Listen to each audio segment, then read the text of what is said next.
আল্লাহ, আমার বন্ধুকে তুমি একটা সুন্দরী, রূপবতী, গুণবতী, নেককার, মুতিয়া, কানিতা, জামিলা, রাইআ একজন রূপবতী নেককার স্ত্রী দাও আল্লাহ।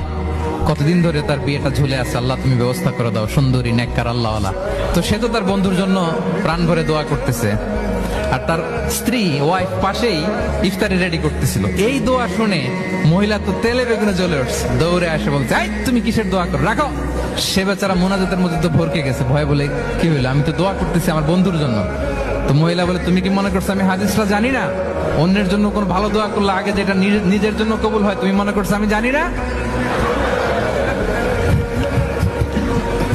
তুমি ভাবছো হাদিস শুধু তুমি একা জানো, আমি জানি না? না, কি সব দোয়া করো এগুলা? আল্লাহু আকবার, আল্লাহ রহম করুক। প্রিয় ভাইরা, এটা বলার উদ্দেশ্য হচ্ছে আপনি ভালো কিছু অন্যের জন্য চাইলে আল্লাহ তাআলা এটা নিজের জন্য কবুল করে নেয়। তাহলে অন্যের জন্য কল্যাণ কামনা করা, এটা হচ্ছে হৃদ্যতা, ভালোবাসা।